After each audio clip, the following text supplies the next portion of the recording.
Catatan sejarah Banyumas tak lepas dari peran seorang tokoh fenomenal yang dikenal sebagai Adipati Wirasaba.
Malam ini, tim Carang Seket melakukan ziarah sekaligus penelusuran ke makam Adipati Wirasaba. Konon, awal mula berdirinya Kabupaten Banyumas berawal dari tempat yang bernama Kadipaten Wirasaba. Kadipaten Wirasaba disinyalir sudah ada sejak tahun 1413. Sejarah Wirasaba melahirkan beberapa wasiat berupa pantangan-pantangan bagi rakyat Banyumas yang hingga kini masih sangat berpengaruh di kalangan masyarakat. Di antaranya adalah tidak boleh bepergian di hari Sabtu Pahing, tidak boleh menyantap makanan pindang daging angsa dan timun suri, dan tidak boleh membuat atau menempati rumah berbentuk balai malang atau balai berbentuk melintang. Assalamualaikum warahmatullahi wabarakatuh.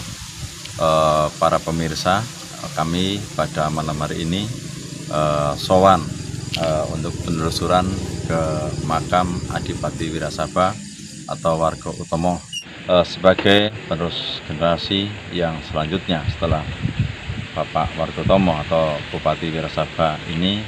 Mari kita menguak sejarah dan misteri yang ada melingkupi Adipati Wirasaba tersebut. Benarkah beliau setelah pisawanan dari Pajang ada sebuah peristiwa sehingga beliau wafat di Dusun Bener, Lowano, Kabupaten Kebumen?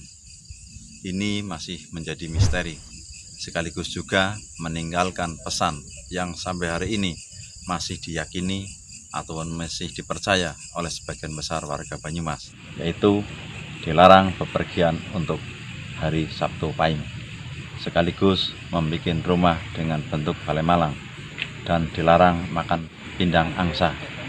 Ini semuanya adalah sebuah kisi-kisi pesan moral yang saya sangat yakin ada sisi baiknya, tergantung bagaimana kita mensikapinya.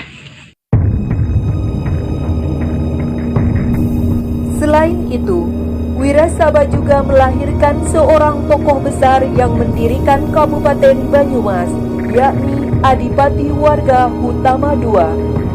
Adipati Warga Utama II konon bernama asli Jaka Kaiman. Jaka Kaiman adalah menantu Adipati Wirasaba yang diangkat sebagai Adipati dengan gelar Adipati Warga Utama II oleh Sultan Hadiwijaya alias Jaka Tingkir. Adipati Warga Utama II kemudian membagi wilayahnya menjadi 4 bagian, sehingga lebih dikenal sebagai Adipati Merapat.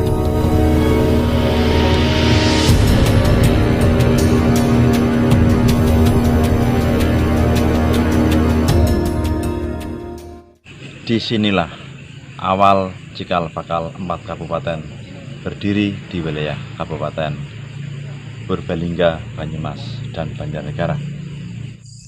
Tidak kalah pentingnya ketika kita bicara hari jadi di 4 kabupaten atau yang tersisa sekarang, Banyumas, Purbalingga, dan Banjarnegara, kita seyogianya menilik ke sejarah.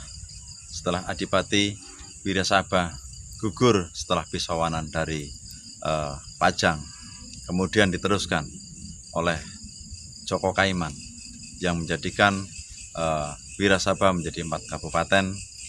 Oleh beliau setelah diberi anugerah menjadikan dibagi 4 bagian, berhubung saudara-saudara atau keturunan dari Adipati Wirasaba takut atau enggan untuk sowan ke Pajang karena takut diberi semacam hukuman, karena biarpun bapaknya tidak salah, terbukti secara kebetulan atau memang sudah ditakdirkan oleh Yang Kuasa, beliau juga gugur di Dusun Bener, Lowano, Ngambal, Kabupaten Kebumen. Mari para pemirsa, kisi-kisi misteri yang ada selayaknya kita kedepankan. Saya pribadi selaku warga Banyumas, biarpun saya lahir di Banjarnegara, tapi kami adalah bagian dari tanah Banyumas.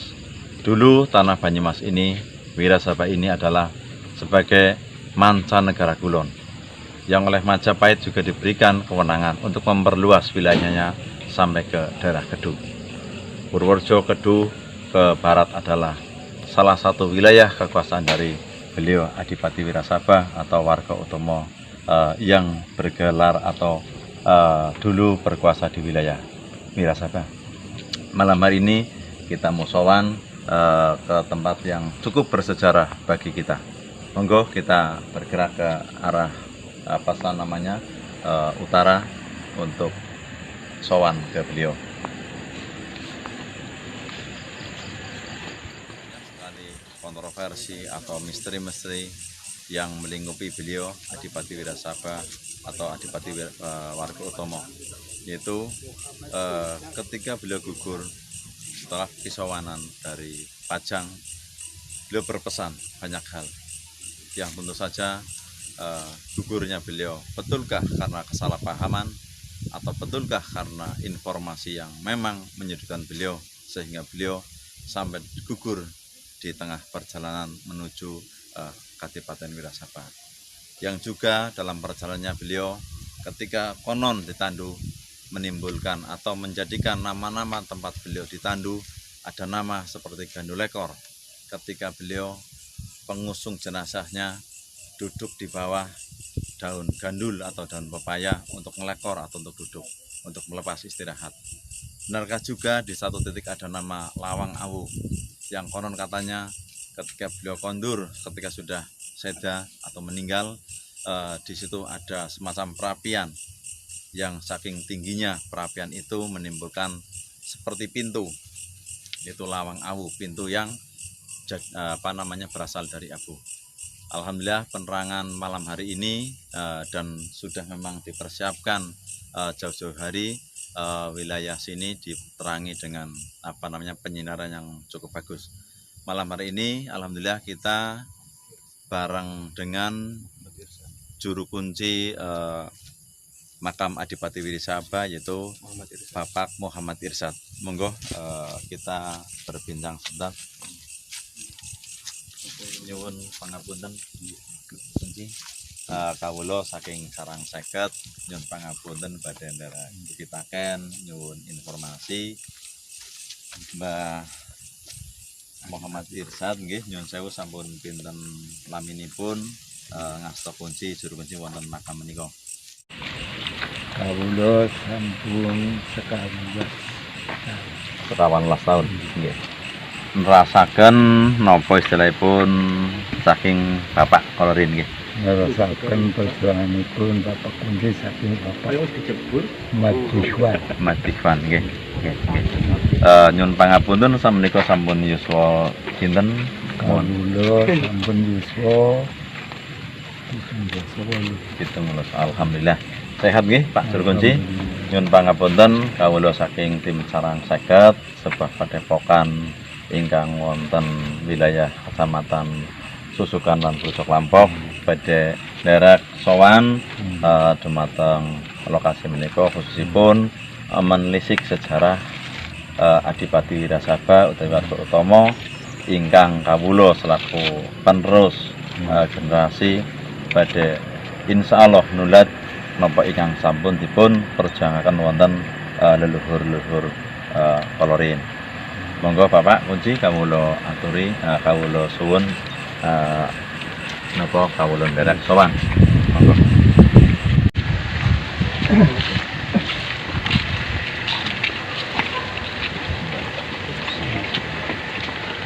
Ada beberapa undak-undakan yang hari ini malam hari ini kita turun ke lokasi. Ada beberapa makam yang ada di lokasi tempat, nanti bisa kita langsung saksikan yang kita nanti mau sowan. Juga ada peziarah yang sowan ke tempat ini untuk melepas istirahat, ya kebetulan sudah dinyalakan. Dan ini adalah makam Adipati Wirasaba yang sangat legendaris di wilayah Banyumas. Juga ada kentong yang cukup besar tergantung di sebelah kiri dari makam tersebut. Ada beberapa bangunan yang memang cukup bagus di sebelah kanan, sebelah barat dari makam tersebut maupun di sebelah kiri. Mungkin dari keluarga besar dari beliau Adipati Wirasaba. Monggo Bapak sedang membuka pintu untuk masuk ke makam.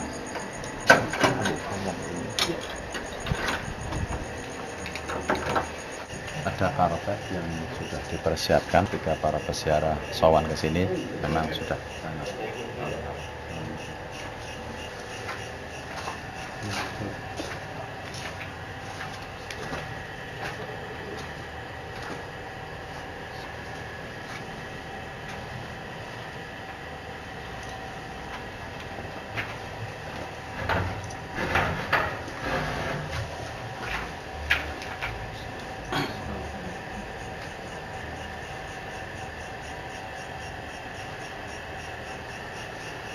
kita mau mengawali ziarah malam hari ini.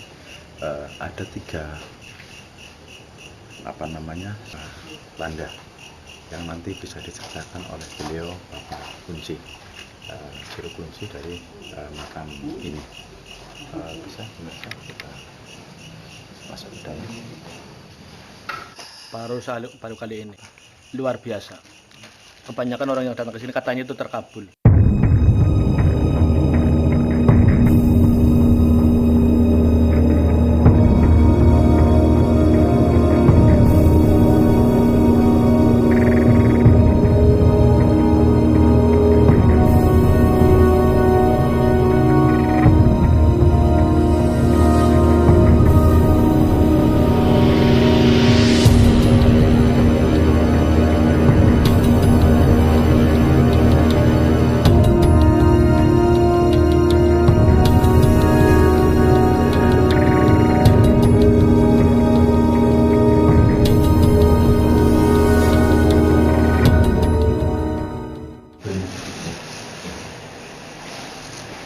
Ini adalah makam dari Ki Adipati Wiro Wargotomo ingkang kaping 1. Bismillah.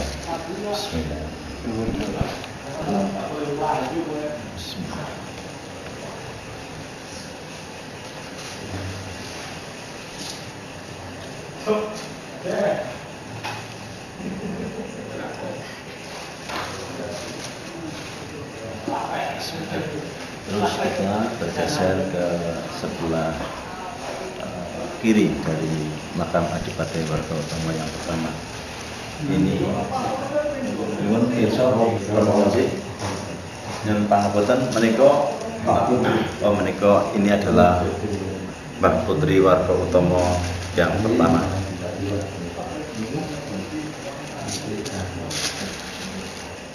Makam ini sangat rawat karena memang sangat bersih, ditutup dengan lampu putih, dengan karpet hijau, dengan nuansa cat putih.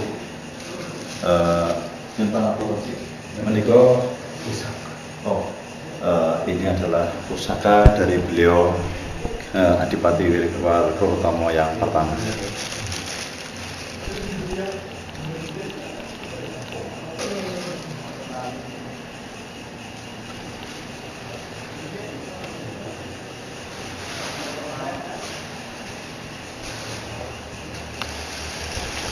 sini kita bersiarah sekaligus mencoba untuk mengungkap dari misteri-misteri ataupun bagaimana pergerakan beliau yang selalu nurut tanpa bolong, menang tanpa ngasorake.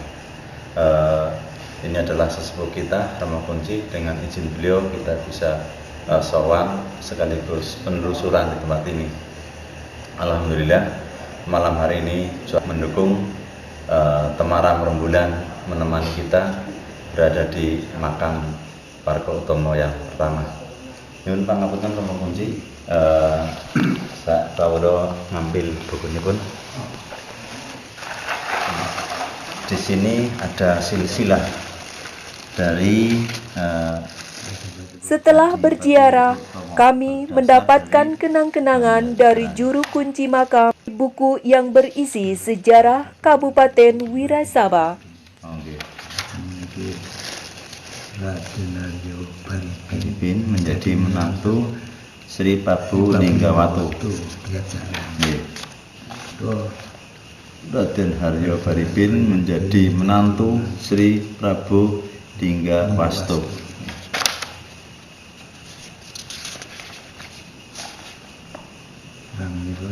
Raden K atau Raden Haryo Banyak Sotro dan Dewi Ciptarasa.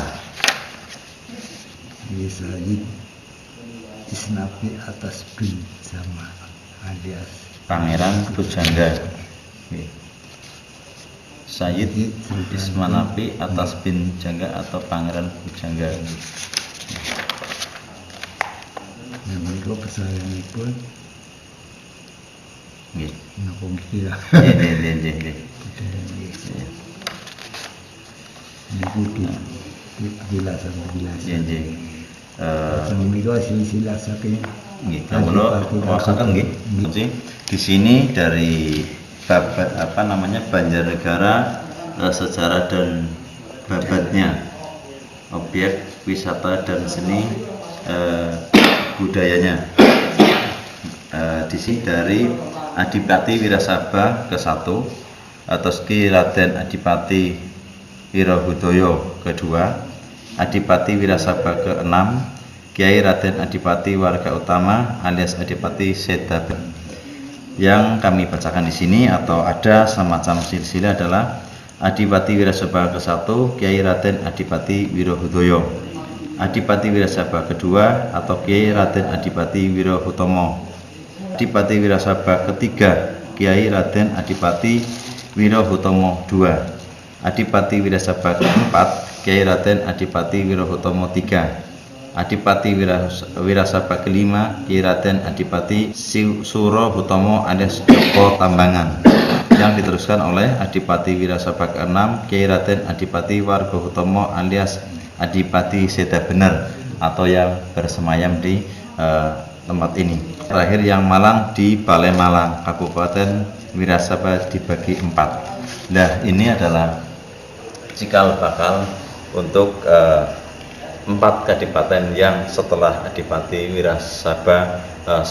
Jadi untuk para budayawan, akademisi, pemerintah seyogianya kita bisa mengawali napak tilas kabupaten yang tersisa sampai hari ini berawal Wirasaba ini.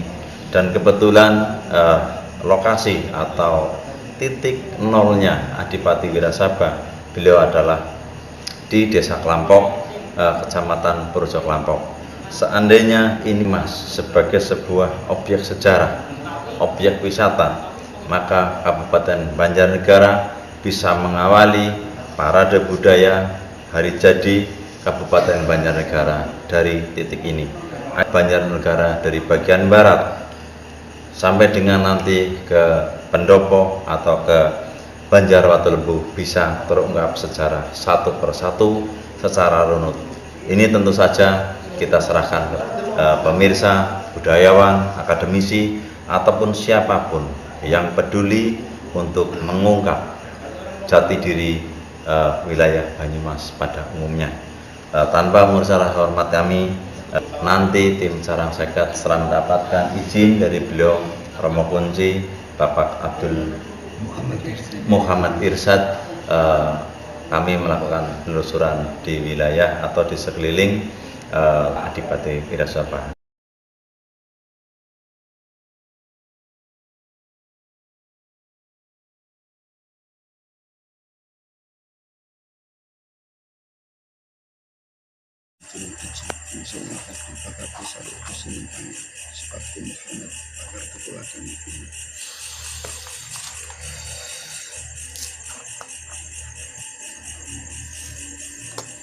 Seperti biasa, Suhu Carang Seket mencoba mematerialkan sebuah energi menjadi benda wujud agar berbentuk energi yang tertangkap bisa dilihat dan dirasakan secara nyata.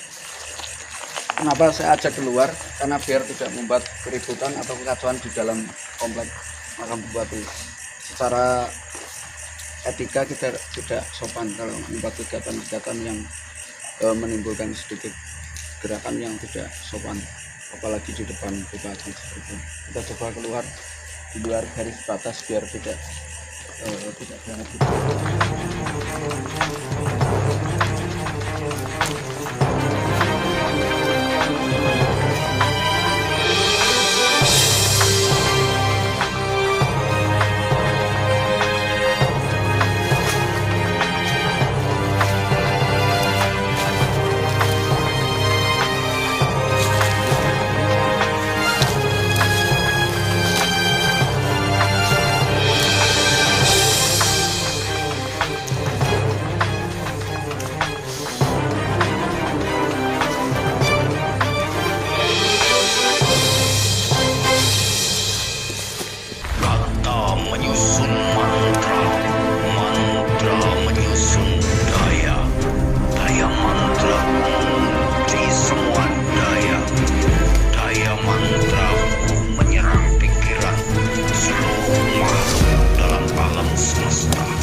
Kalau berdasarkan filosofi ini buat ngatur seluruh warganya, warga kadipaten. Tapi dulunya itu untuk pelantikan, melantik dan simbol kekuasaan. Suaranya masih megap-megap. Ini jarang di sini, jadi dulunya dipakai oleh banyak pejabat dan banyak untuk kerebutan paranormal. Cuman kebetulan dia balik dan kita diminta untuk mengamankan. Dia sudah capek mengikuti politisi yang saat ini berjalan.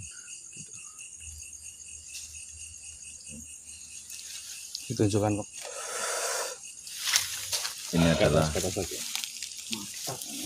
Di tempat ini, kami mendapatkan kejutan dari juru kunci makam bahwasanya makam dari Raden Jaka Kaiman atau Adipati Warga Utama II atau Adipati Merapat, sang pendiri Kabupaten Banyumas, juga berada di lokasi ini. Hal ini tentu saja sangat mengejutkan bagi kami, sebab sepengetahuan kami, makam Raden Jaka Kaiman atau Adipati Merapat berada di Desa Dauhan. Kami pun meminta kepada juru kunci makam untuk diantar dan ditunjukkan lokasi makam yang diklaim sebagai makam Raden Jaka Kaiman. Benarkah makam Raden Jaka Kaiman atau Adipati Merapat berada di lokasi yang sama dengan Adipati Wirasaba, yakni di Dusun Kiringan, Desa Kelampok? Lalu, siapa yang dikebumikan di Desa Dauhan? Atau makam yang berada di satu lokasi dengan makam Adipati Wirasaba dan diklaim sebagai makam Raden Jaka Kaiman hanyalah sebuah petilasan atau makom? Benar atau tidaknya hal tersebut, yang pasti sejarah Adipati Wirasaba akan tetap dikenang oleh masyarakat. dan wasiat-wasiat beliau hingga sekarang masih tetap terjaga dan terpelihara dengan baik di hati masyarakat Banyumas pada umumnya.